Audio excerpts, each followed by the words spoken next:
O caminho do reino de Deus, ele promove três coisas na nossa vida. Quais são elas? Ele promove uma reordenação de afetos. Vamos entender isso. Deixa eu voltar aqui. Aí, maravilha. Gente, então olha só.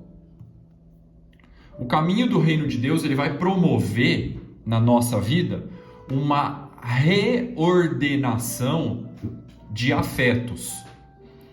E o texto base para aplicar essa reordenação na nossa vida é o texto de Lucas 14, versículo 26, onde Jesus diz o seguinte, olha só. Todo aquele que quiser me seguir e não aborrece o seu pai, sua mãe, seu cônjuge, seus filhos, seus irmãos, seus amigos e ainda a própria vida, não pode ser meu discípulo. Tá, o que Jesus está falando aí? O que ele está querendo dizer com isso? Exatamente o que está escrito. Né? A gente, em outras palavras, podemos entender que é uma reorganização dos nossos afetos. Por exemplo, uma pessoa que tem um afeto muito forte e profundo por alguém, seja pai ou mãe, ou cônjuge, ou filhos, ou irmãos, ou amigos, e até por si mesmo.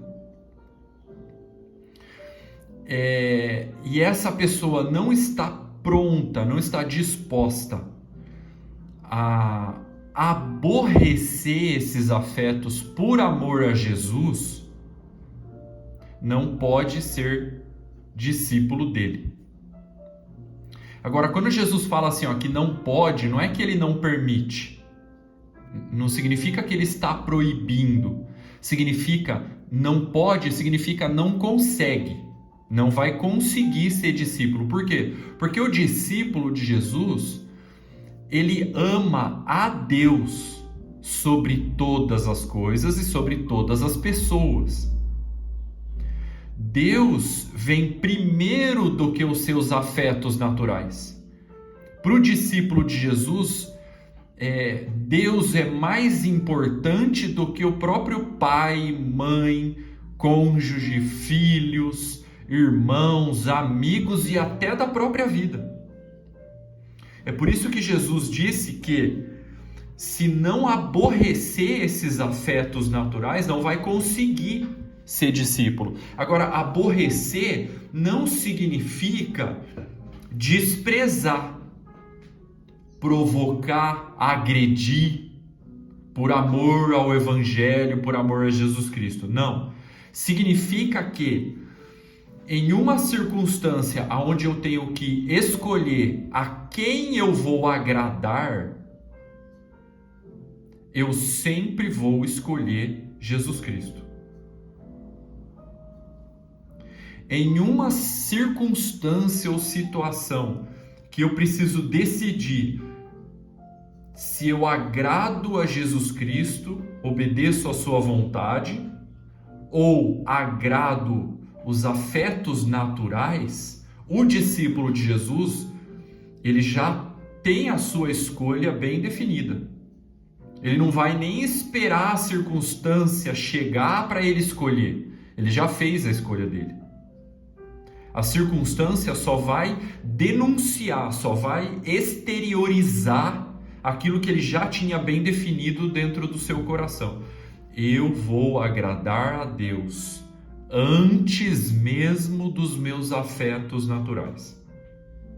Em uma circunstância onde eu tenho que escolher entre agradar a Deus e os meus pais, agradar a Deus e o meu cônjuge, agradar a Deus e os meus filhos, agradar a Deus e os meus irmãos, agradar a Deus e os meus amigos, agradar a Deus ou a mim mesmo, eu já tenho a minha escolha muito bem resolvida dentro de mim.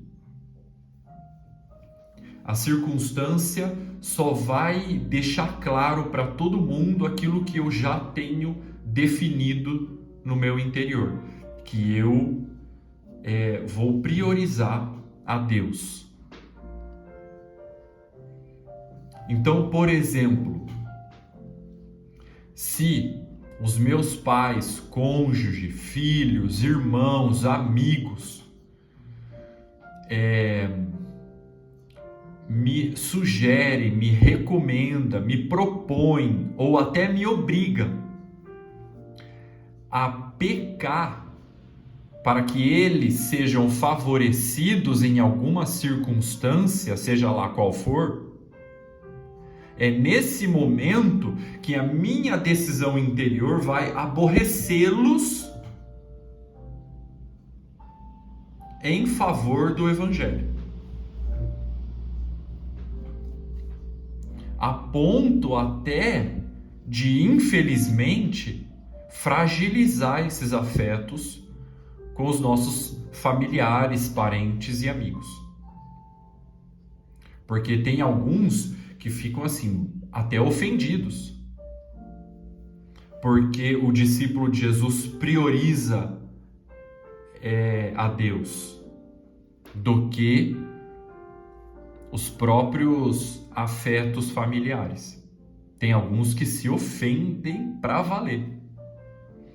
Né? Então Jesus Cristo ele está falando o seguinte: aquele que não aborrece pai, mãe, filhos, cônjuge, irmãos, amigos e até a própria vida, não vai conseguir ser meu discípulo, porque numa circunstância aonde essa pessoa vai ter que escolher entre agradar a Deus ou os seus afetos naturais, ele vai agradar os seus afetos naturais e vai negar que é um discípulo, vai negar Jesus Cristo, vai negar a sua fé. É por isso que Jesus falou: aquele que não aborrece os seus afetos naturais não vai conseguir ser discípulo. Então, o que nós precisamos fazer, meus irmãos? Nós precisamos tomar já essa decisão, calcular bem e já resolver isso dentro de nós. Eu estou pronto de aborrecer, não é desprezar, não é agredir, não é menosprezar, é não dar prioridade, dependendo da circunstância e da situação. Eu estou disposto estou pronto até aborrecer a minha própria esposa, os meus filhos quando nascerem, se Deus permitir. A minha própria vida eu estou pronto para aborrecer a minha própria vida, por amor a Jesus, por fidelidade ao Evangelho.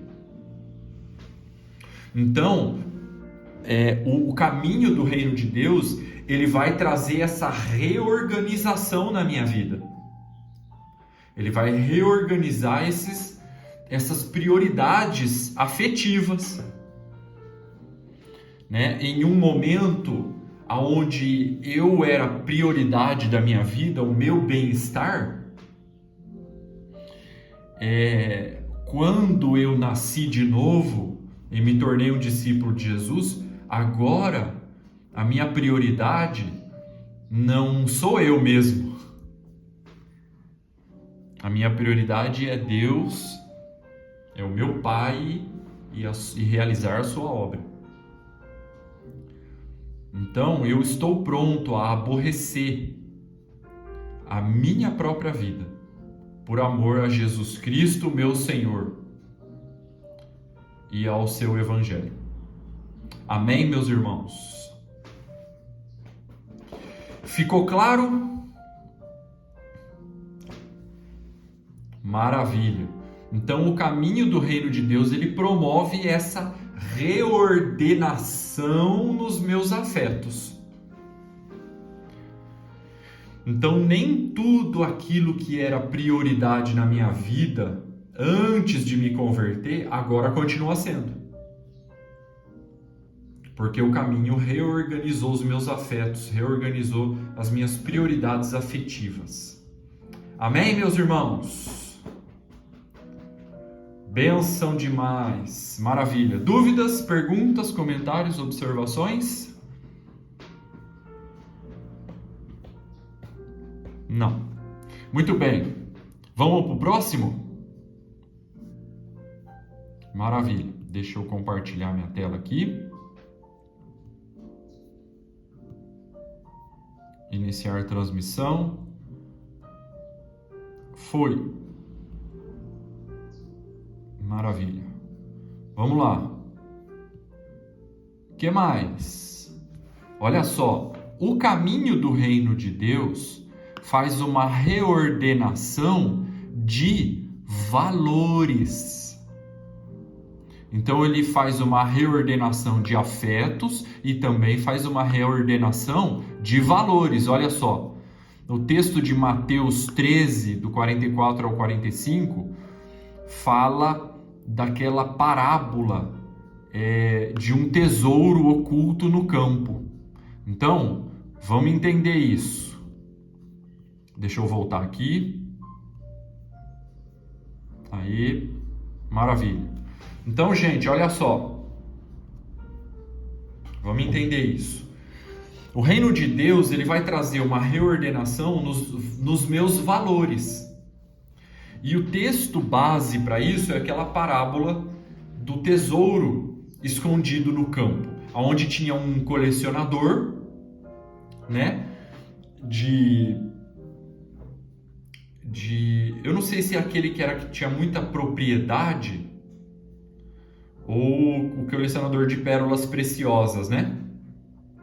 Que aí o que ele faz? Quando ele encontra a pérola preciosa, ele reconhece o seu valor e reconhece que essa pérola preciosa é mais valiosa do que tudo aquilo que ele já tinha colecionado na sua vida toda. E o que ele faz?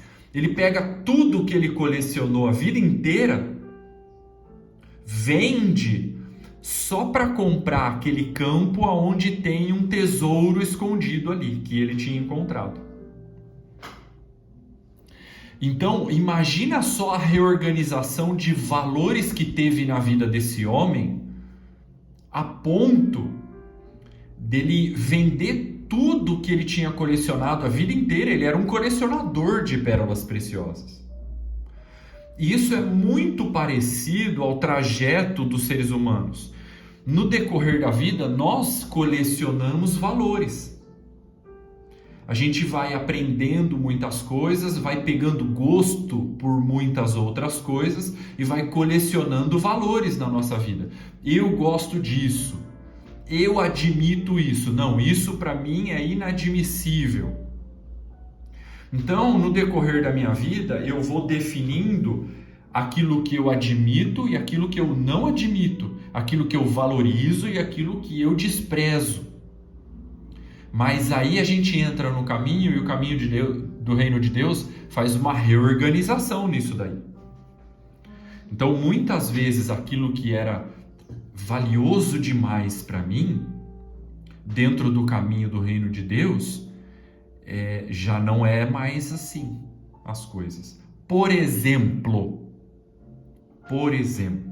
você já viu com certeza como o ser humano coleciona dinheiro, valoriza dinheiro, corre atrás de dinheiro, vive em função do dinheiro, ama o dinheiro, serve o dinheiro.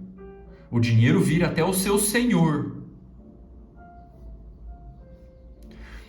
Em prol de causas que são até genuínas. Por exemplo, dar uma condição boa para minha família. Mas dar uma condição boa para minha família não justifica o amor ao dinheiro. Aliás, a palavra diz que o amor ao dinheiro é a raiz de todos os males. Não é o dinheiro é a raiz de todos os males, é o amor ao dinheiro. O que significa isso? Priorizar o dinheiro, valorizar o dinheiro como sendo a minha prioridade. Eu vivo em função dele, correndo atrás dele. Né? Então, gente, o que tem de pessoas sendo enganadas pelo discurso ganancioso que está na internet, meu Deus do céu. Meu Deus do céu. E esses caras, o discurso deles só ativa a ganância escondida dentro do ser humano.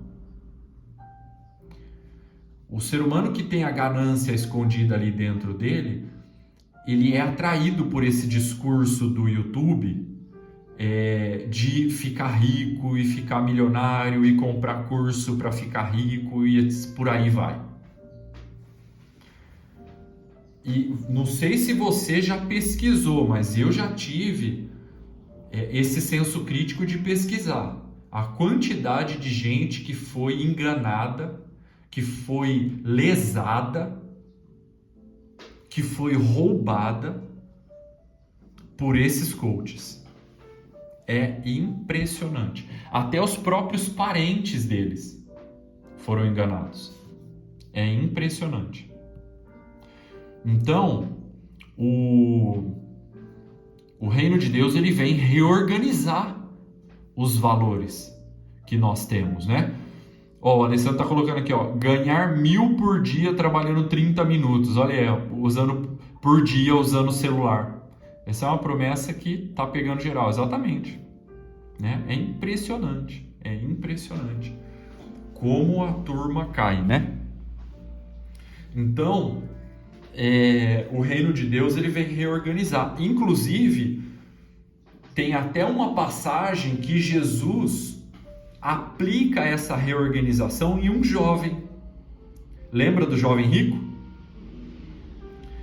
O problema dele não é que ele tinha muito dinheiro. O problema dele é que ele amava o dinheiro. E ele não estava pronto a reorganizar esses valores dentro dele. Ele chegou para Jesus e falou assim: o que eu tenho que fazer para herdar a vida eterna? Jesus falou assim: guarda os mandamentos. Não, isso aí eu já tenho feito desde criança.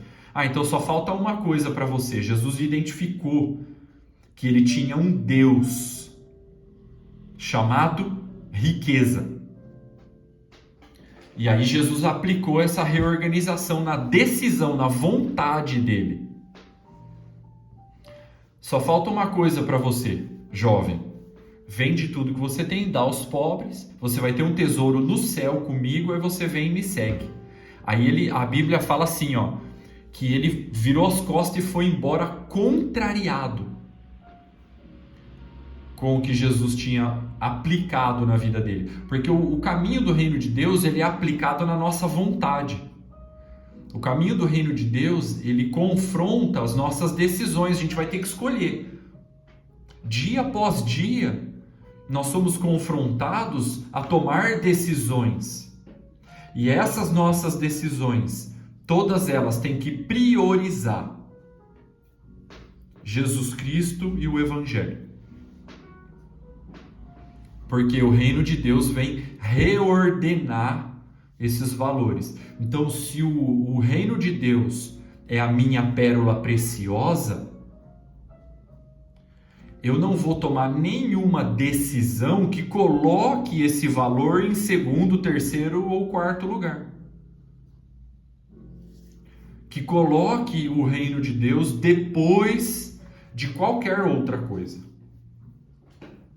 Então, todas as vezes que eu tiver que tomar uma decisão entre a vontade de Deus, os princípios da palavra de Deus e qualquer outra coisa que eu já tenho isso bem resolvido dentro de mim, porque o reino de Deus é a minha pérola preciosa. Eu encontrei a pérola preciosa. Eu estou satisfeito, eu estou contente.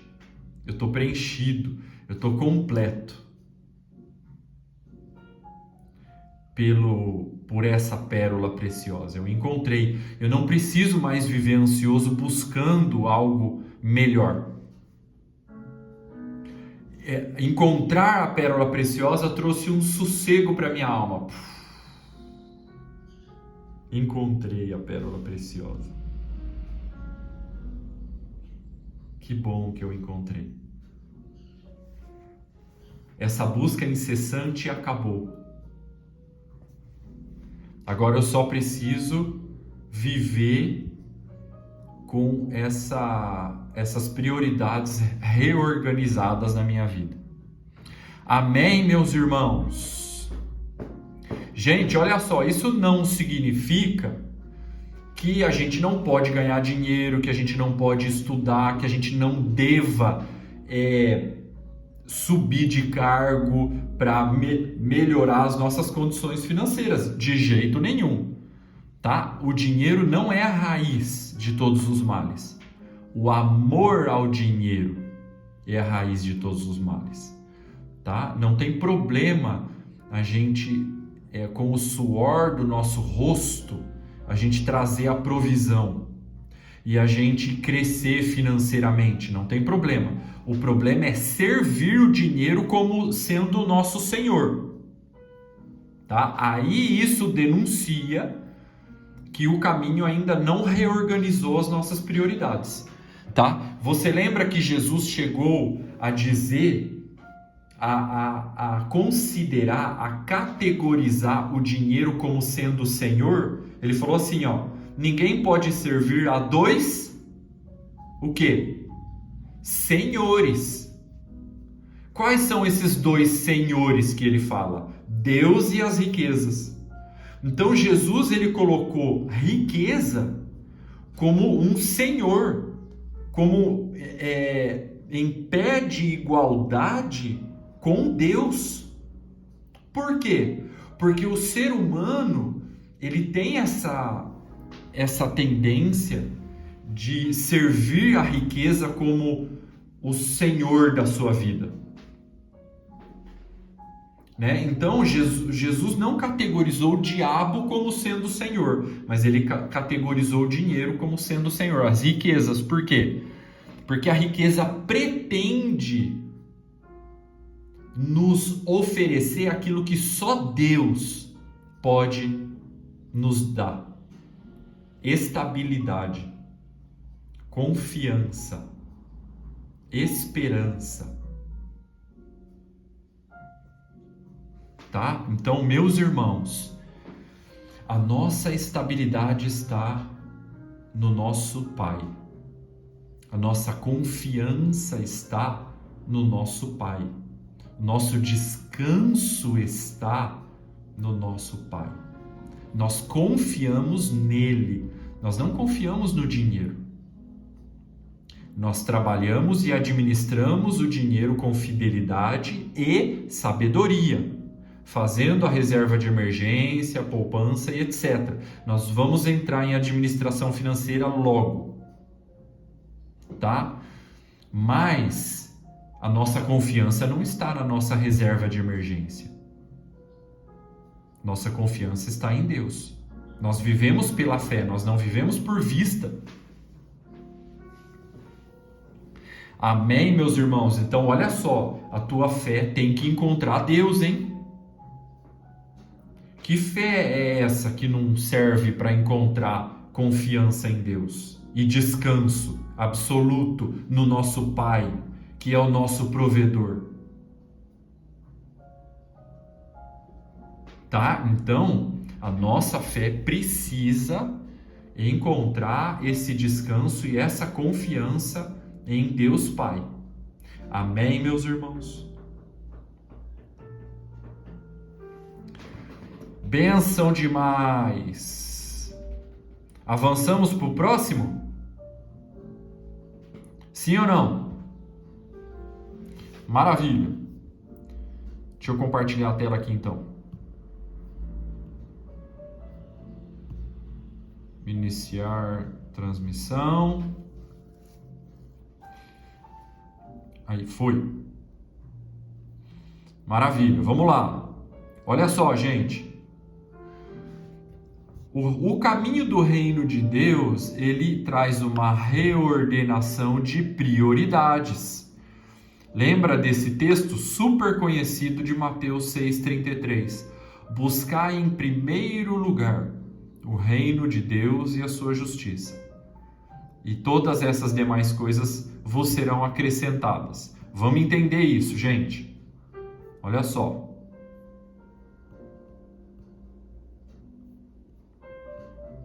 Aí, olha só. Nesse texto de Mateus 6,33, Jesus começa uma conversa ali sobre ansiedade. Ele fala assim, ó, não andeis ansiosos pelo que vocês vão comer, porque o nosso Deus e Pai, nosso Pai, alimenta até as aves do céu. Não vai alimentar vocês, que valem muito mais do que as aves do céu? Não andeis ansiosos pelo que vocês vão vestir, porque o nosso Pai veste até os lírios dos campos. Nem Salomão, em toda a sua glória, se vestiu com tanta beleza como os lírios dos campos, que é plantado hoje e amanhã é jogado fora. Por acaso vocês não valem muito mais do que os lírios dos campos? Não andeis ansiosos pelo dia de amanhã, porque o dia de amanhã vai trazer os seus cuidados, porque o nosso Pai tem cuidado de nós. Então, gente, olha só. Nesse texto de Mateus 6, Jesus começa ali uma conversa sobre ansiedade. Ansiedade pelo que nós vamos comer, beber e vestir. Ou seja, necessidades básicas dos seres humanos: comer, beber e vestir.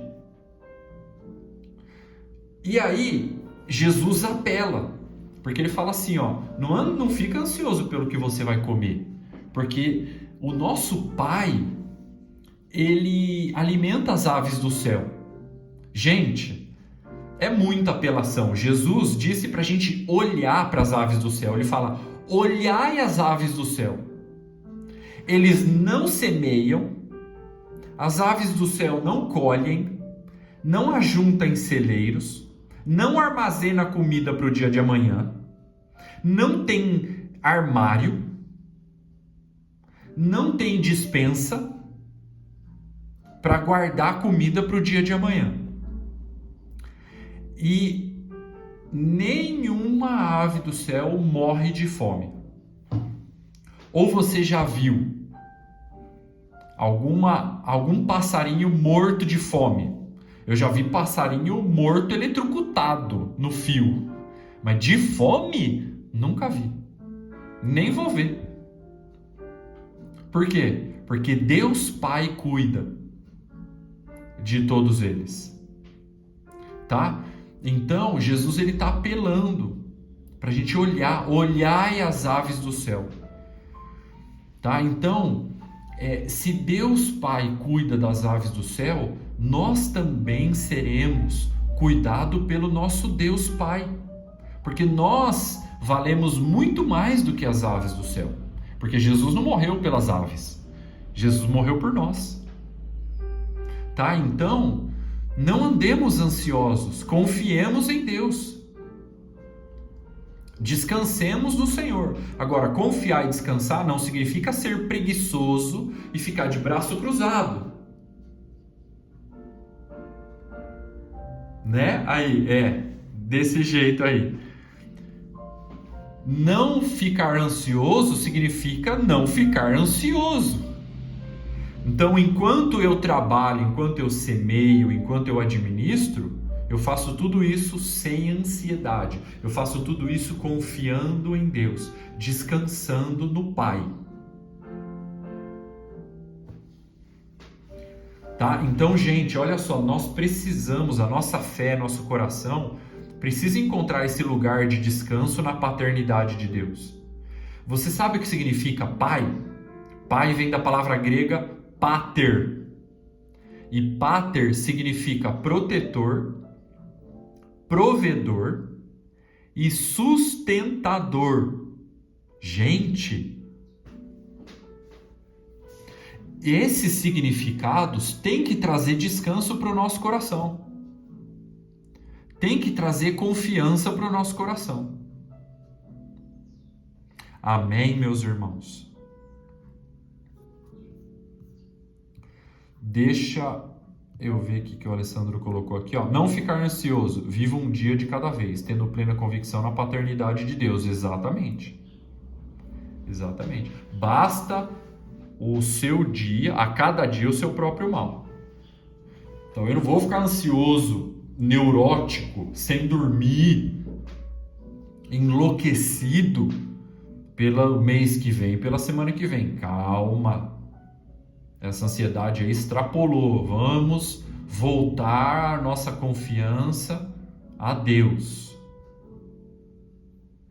Amém, meus irmãos? E aí, o desfecho dessa conversa sobre ansiedade, Jesus diz assim, ó: buscai em primeiro lugar o reino de Deus e a sua justiça, e todas estas demais coisas serão acrescentadas. Que estas? O que ele acabou de dizer nos versículos anteriores: comer, beber e vestir. Tá? Então, quando Jesus fala assim, ó, buscar em primeiro lugar o reino de Deus e todas estas demais coisas serão acrescentadas, ele está falando de comer, beber e vestir, hein? Ele não está falando de luxo, de,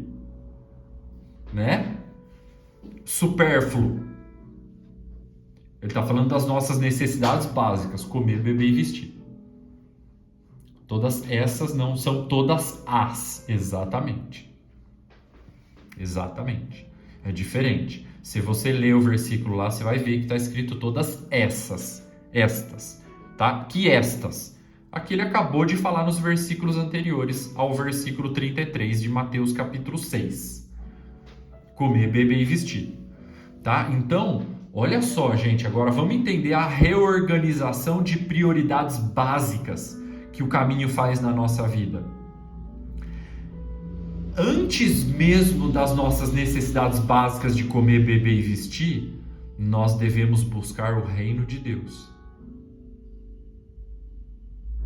Uau! Não significa que eu não vou trabalhar, mas significa que o meu trabalho e o cansaço de uma jornada de trabalho não vai me parar. Não vai parar a minha busca pelo reino de Deus. É isso que significa. Então, por exemplo, gente, essa semana eu trabalhei a semana inteira. Eu acordei 6 horas da manhã para entrar às 7h40 no serviço em outra cidade. E eu saio 6 horas da tarde e chego todo dia 6:50 em casa. E eu cheguei cansado, com fome, com sono, com frio.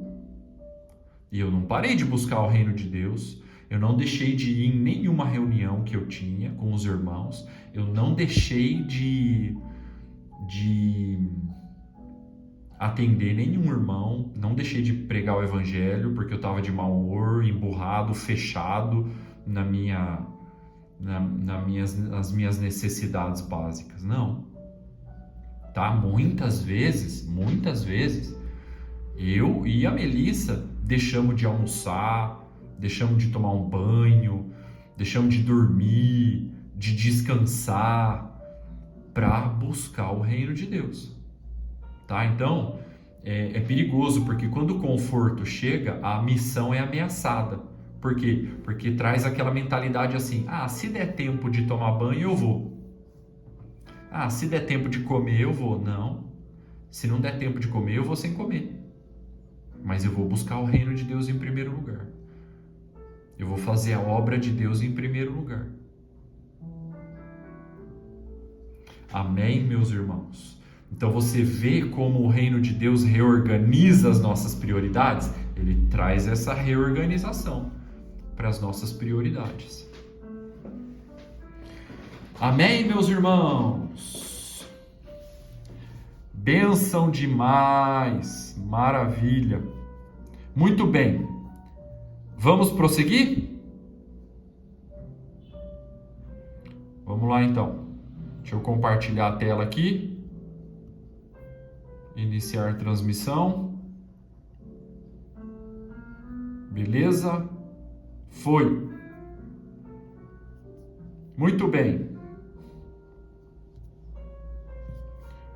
Olha só, 3 características essenciais de quem está no caminho. Quais são elas? Santificação.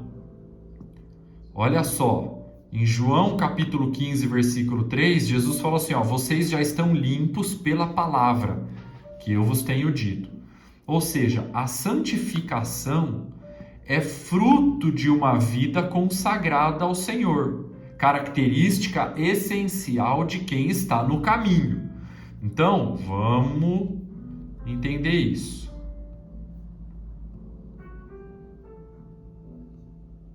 Aí.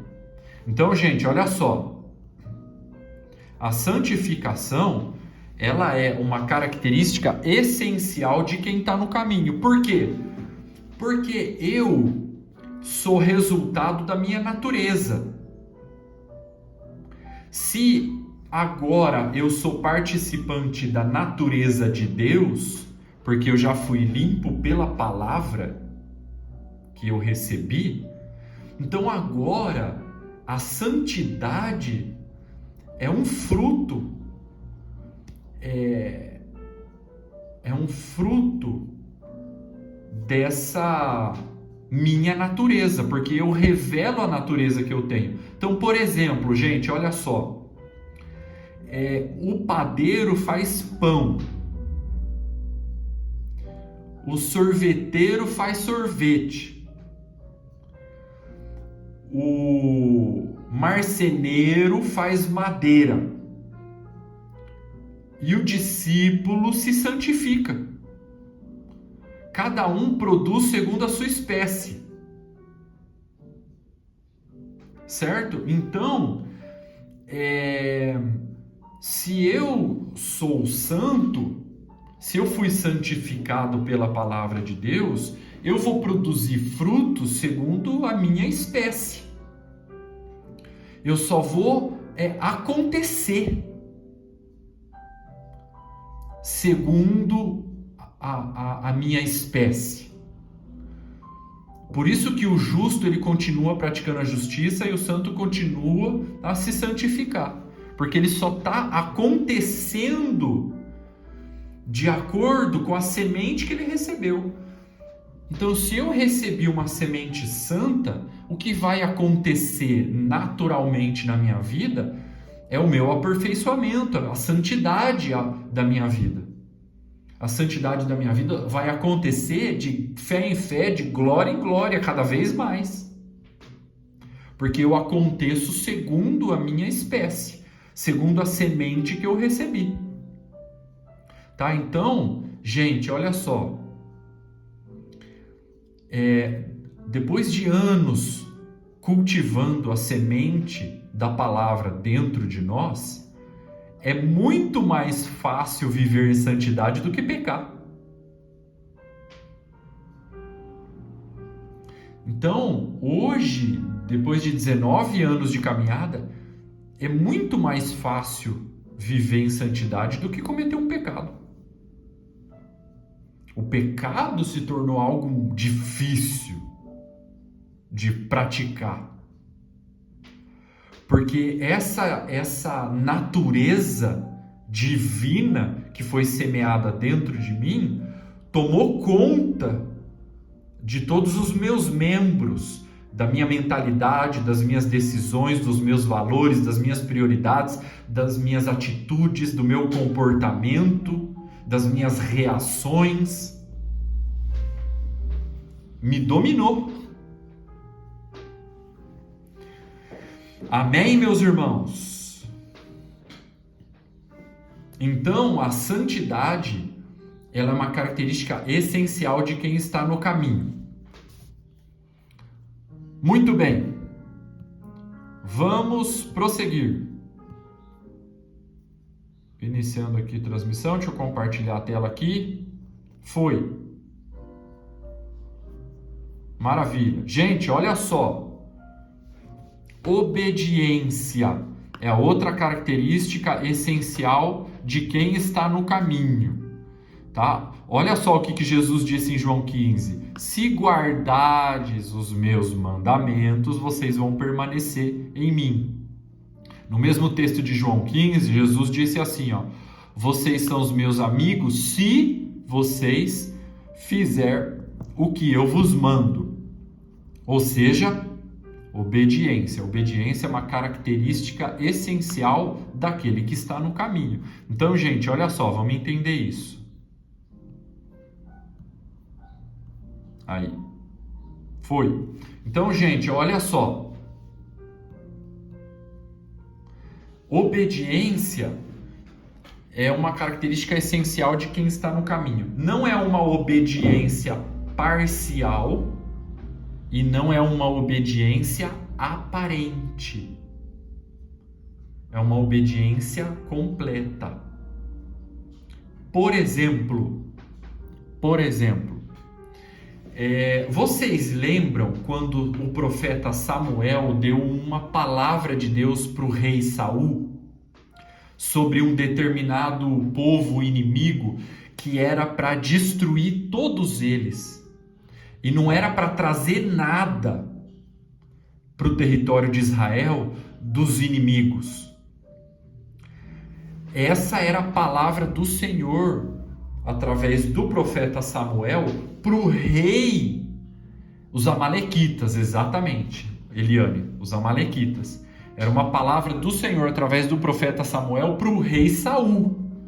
Era para eliminar todos, do menor ao maior, dos amalequitas. Mas o Saul, ele não obedeceu completamente. Ele teve uma obediência parcial e aparente.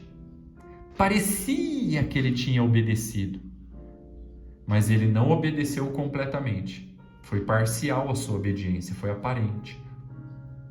Por quê? Porque ele poupou o rei dos amalequitas.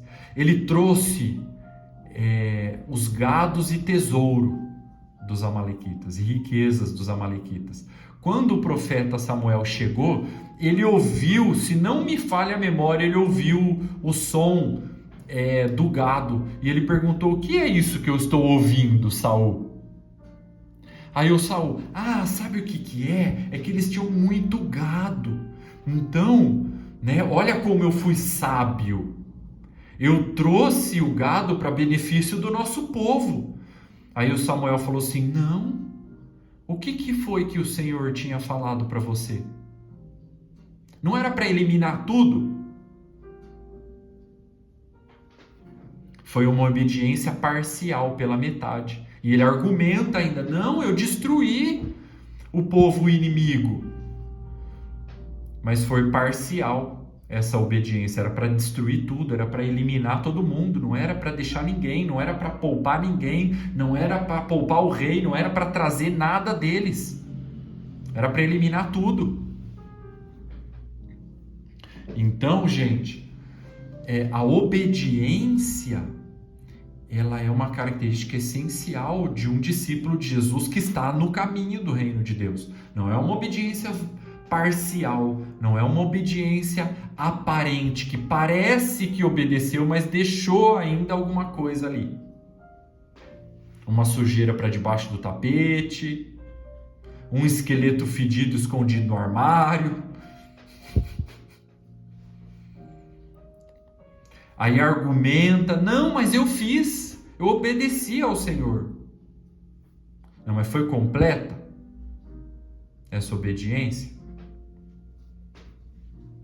Amém, meus irmãos?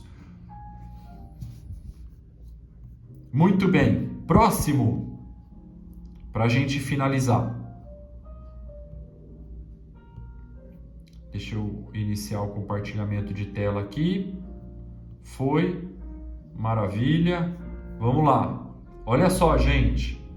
Frutificação. Então aqui nós estamos vendo em João capítulo 15, 3 características essenciais de quem está no caminho, tá? Então a gente viu santificação, obediência e uma outra característica essencial de quem está no caminho, frutificação. Jesus falou assim, quem permanece em mim, consequentemente vai dar fruto e fruto que permanece. Vamos entender isso. Deixa eu voltar aqui. Aí, maravilha. Olha só, gente. A frutificação é uma característica essencial de quem está no caminho. Porque Jesus falou assim, eu sou a videira verdadeira, em João 15. E vocês são os ramos que estão ligados em mim. Quem permanece em mim dá fruto. Por quê? Porque quem permanece em mim recebe alimento, recebe seiva. E ovelha sadia dá cria. Ramo sadio dá fruto. Sem fazer esforço, sem ficar assim, nasceu um fruto. Não. É uma consequência natural de se alimentar da videira. Eu estou ligado na videira. Eu estou alinhado com a vontade da videira, com os valores da videira, com as prioridades da videira, do agricultor. Eu estou alinhadinho. E a consequência natural é engravidar de frutos que permanecem. Essa é a consequência natural da intimidade da noiva com o noivo. É o quê? Gerar filhos, engravidar, dar à luz, gerar frutos. Assim como também é uma consequência natural de um ramo ligado numa videira. O agricultor cuida, rega, poda. A videira dá a sua seiva, alimenta os ramos. O que vai acontecer com esses ramos? Consequentemente, inevitavelmente vai dar fruto. E fruto que permanece. O que é o fruto que permanece? Que tem uma semente dentro, que vai produzir outro fruto, porque tem uma semente dentro que vai cair na terra e vai nascer outro fruto. Amém, meus irmãos? Então é uma característica essencial de quem está no caminho, ou nas palavras de João 15, do ramo que está ligado na videira é dar fruto. Então o que a gente tem que fazer? Qual é o nosso esforço? Permanecer na videira. Permanecer alinhados com os valores do agricultor. Olha só, gente, o Espírito Santo está me lembrando aqui de um texto que Jesus falou assim, a quem eu vou comparar essa geração? Eu comparo essa geração com aqueles que, quando eu toco Lamentações, vocês não choram. E quando eu toco Celebração, vocês não dançam. Então Jesus ele estava comparando uma geração desalinhada à música que ele estava tocando. Então quando o céu celebrar, eu tenho que dançar. Essa é a minha reação. Eu sou reação do céu, daquilo que eu vejo em Jesus Cristo. Então, se a música celestial está tocando lamentação, eu tenho que chorar. Essa tem que ser a minha reação. Eu não posso reagir desalinhado ao que Deus está fazendo. Então, meus irmãos, nós precisamos discernir o tempo e o modo. Nós precisamos discernir o que Deus está fazendo e reagir de acordo com o que Ele está fazendo, corresponder alinhado com o que Deus está fazendo, com o que Deus está falando, com o que Deus está mostrando, com o que o Espírito Santo está guiando. Como, Márcio? Olha só, tem um outro texto que traz esse alinhamento, um texto de Jeremias, se não me engano, capítulo 1, que Deus pergunta assim para Jeremias: Jeremias, o que você está vendo? Aí ele fala assim: uma vara de amendoeira, se não me engano. Aí Deus confirma, falando assim, ó: viste bem, Jeremias, assim eu zelo pela minha palavra para cumpri-la. O que nós aprendemos com isso? Nós aprendemos com isso o seguinte, gente: nesse mundo, além de ter muitas vozes, tem muitas visões, tem muitas perspectivas, tem muitos conceitos, tem muitas teorias, tem muita coisa para a gente ver, tem muita coisa para a gente se ocupar, tem muita coisa para nos distrair, tem muita coisa que traz um certo sentido e significado. É por isso que a gente tem que perguntar para Deus se aquilo que a gente está vendo é aquilo que Ele queria que a gente estivesse enxergando. Porque Jeremias, ele olhou lá e viu uma vara de amendoeira, mas ele foi confirmar com Deus se era aquilo que ele deveria colocar os seus olhos. Deus, é isso mesmo que eu tenho que enxergar? É nisso que eu tenho que colocar os meus olhos, a minha atenção? Aí Deus falou assim: viste bem. Opa, então maravilha, é isso, é aqui que eu tenho que olhar, é aqui que eu tenho que observar, é nisso que eu tenho que me ocupar, é com isso que eu tenho que me ocupar, é com isso que eu tenho que me envolver. Então nós precisamos confirmar isso com Deus, porque, gente, aqui nesse mundo tem muita coisa para nos envolver, tem muita coisa para nos ocupar. A gente passa anos ocupado com coisas que parecem legítimas, boas, justas, mas isso não é suficiente. A gente precisa passar um pente mais fino. Como?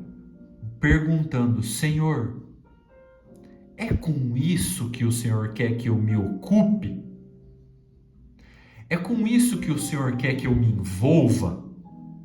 A carne está sempre insatisfeita. E a carne, ela tem uma necessidade de diversidade muito grande. Uma hora que é isso, depois que é isso, depois que é isso, depois que é isso. Gente, é uma coisa impressionante. Eu comprei essa aqui, ó, uma capinha que eu comprei no Shopee para o meu celular. E olha só que interessante. Eu tava lá, né, na minha insatisfação carnal, procurando uma capinha no Shopee barata. E tá, olhei e vi, comprei. Aí chegou. Aí eu coloquei. Ah, que gostoso, produziu dopamina. Né? Gente, que coisa incrível. Uma semana depois eu estava procurando outra capinha no Shopee. E eu nem percebi. Quem percebeu foi a Melissa. Ela olhou assim e falou: ué, mas você acabou de comprar faz uma semana, você está procurando outra? Eu tomei um choque, falei: meu Deus, que trem que é esse? É impressionante, Eliane, como você falou aí, a carne vive insatisfeita, né? Então, e a gente fica ocupado e vai se envolvendo e passa anos e anos, e tempo é uma coisa que a gente nunca mais recupera, meus irmãos. Então nós precisamos nos concentrar naquilo que Deus está nos mostrando e nós precisamos pedir confirmação para Ele se a gente está envolvido e ocupado com aquilo que Deus quer que a gente se envolva e se ocupe. Não tem problema comprar capinha no Shopee. O problema é comprar capinha no Shopee distraído e não nos ocupar com aquilo que Deus quer que a gente se ocupe e se envolva. Meus irmãos, quando eu tinha 18 anos de idade, eu nasci de novo, eu me arrependi, fui batizado, me submeti ao senhorio de Cristo, comecei a fazer discípulos e eu consagrei os melhores anos da minha vida até hoje com aquilo que Deus quer que eu me envolva. E eu compro capinha no shopping, mas eu não estou distraído não, eu estou consagrado naquilo que Deus quer que eu me consagre, me envolva e me ocupe. Tá? Ah, mas você se diverte, Márcio? Sim, me divirto. Ontem eu e a minha esposa aqui, a gente fez uma jantinha e assistiu um filme. Mas na segunda a gente teve reunião de presbitério, na terça a gente recebeu o Alessandro aqui, na quarta a gente teve reunião... Na quarta que tu me recebeu. Ah, foi na quarta, né? O que foi terça-feira que eu não lembro? Não foi na terça que você veio aqui? Puxa, na quinta a gente foi lá no Josimar na Racilda, em Lençóis, e na quarta... Foi terça-feira. Foi terça. Tinha uma reunião que eu não participei. É verdade, é que eu pedi pra você... Não dá pra cancelar? E quarta-feira, cara, a gente teve alguma reunião na quarta que eu não lembro mais. O que foi na quarta-feira? Nossa, eu não lembro. Qual reunião que a gente teve? Né? Então, nós precisamos nos concentrar naquilo que Deus quer que a gente se concentre. Não tem problema a gente sair, passear, comprar alguma coisa. Não tem problema nenhum, gente. O problema é a gente viver saindo, passeando, comprando, distraído e não nos consagrar aquilo que Deus quer que a gente consagre a nossa vida. Nós precisamos ser pessoas separadas, consagradas para aquilo que Deus quer. Deixa eu ver o que o Alessandro colocou aqui, ó. Distraído ou para suprir uma carência não identificada. Exatamente, ó. Às vezes queremos gerar frutos agindo feito Marta, fazendo e fazendo coisas e não tem problema em fazer. Mas o mais importante é agir como Maria, aos pés de Jesus Cristo, para ouvi-lo. Exatamente. Só que é arriscado ouvi-lo, porque ele provavelmente vai contrariar a nossa carne. Exatamente. É um risco, né? Você ouvir a Deus é arriscado, porque ele, com certeza a palavra dele vai contrariar a nossa carne. Amém, meus irmãos? Então, gente, olha só. Não pode ser considerado um discípulo de Jesus aquele que não tem essas 3 características: santidade, obediência e frutos.